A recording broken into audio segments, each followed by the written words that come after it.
2006 2007 صار عند العراقيين هالوين، بس يعني على مجال اوسع واكبر.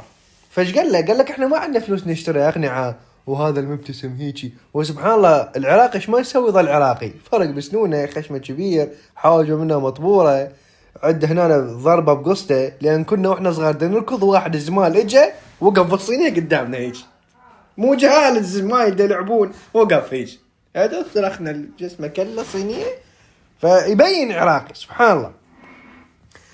وين رحنا؟ مو يعني تفجيرات كلها وهيجي وهذا شو بالله بول دخن اي جوه هيك. اي فبوقتها 2007 2008 كان موضوع عندك شنو؟ ذبح وانفجارات.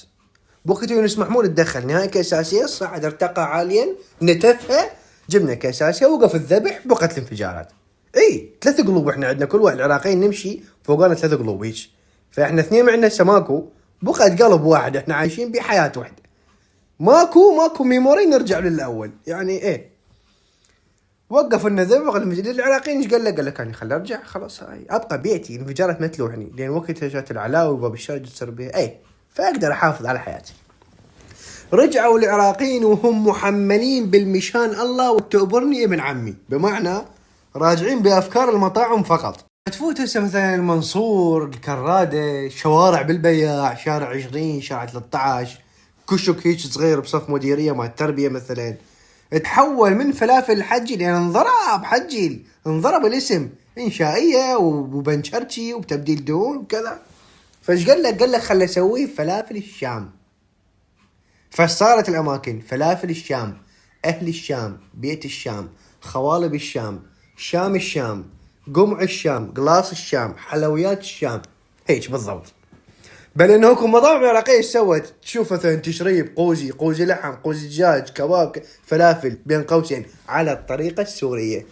هاي بوقتها يجيب لك وياه ابو شهاب يقعد بصفك هيك، وذا كلش الداري بالكراميه ابو النار يتعاركون على الميز وانت تاكل. لما تيجي تحسب المطاعم اللي تابعه على اساس الى ناس سوريين بالعراق، راح تلقاها اكثر من مطاعم فتحه بسوريا اساسا. بعدين هاي سالفه فول على الطريقه السوريه، فلافل على الطريقه السوريه، ما اعرف يعني هل هي الفلافل مصنوعه من البليله مال ابو غالب؟ ابو غالب ترى ما له حق يبيع بالمسلسل، حتى ابو سمير الحمصاني ما كان يستورد من القريعات الرجال.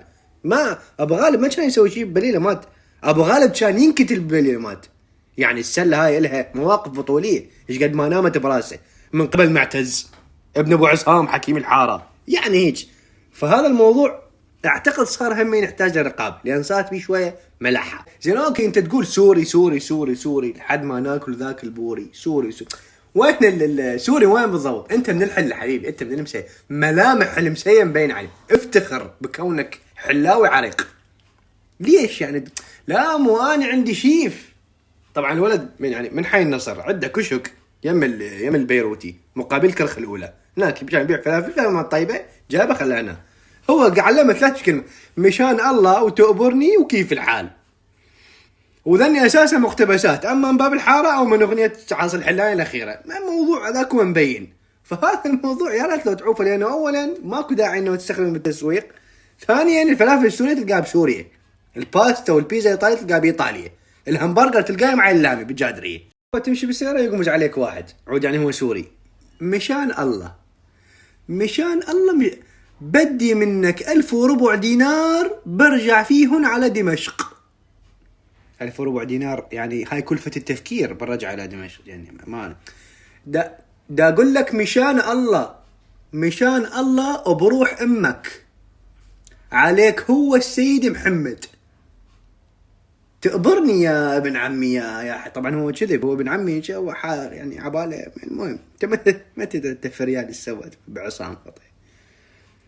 عم قل لك مشان الله لا تخلينا نحكي غير حكي رحمة لوالديك. هيك فجأة يقلب وراها لا مشان هيك. هذا التشويه بصورة السوريين يا ريت لو ينقطع. لو انت واقف بالزحام يجي عليك راس يرش الجامع، مشان الله 4 دينار. سأله سؤال واحد، قل له الزعيم منو قتله، سطيف لو ابو طبر؟ بس صفن اعرف ان الوضعية تشويه. فيا ريت له هاي الحالة ركز عليها. والله ترى يعني قلت لكم كل من ملتهي بهمه، هم عندهم مشاكل واحنا عندنا مشاكل، والشعب السوري شعب صديق وما عندنا اي شيء، والله يحفظهم ان شاء الله. فهذا الموضوع يا ريت لو نحد من عده، لانه اللعبه مال الفلافل السوري انكشفت، وسالفه مشان الله مع عوف الله لا تكذب.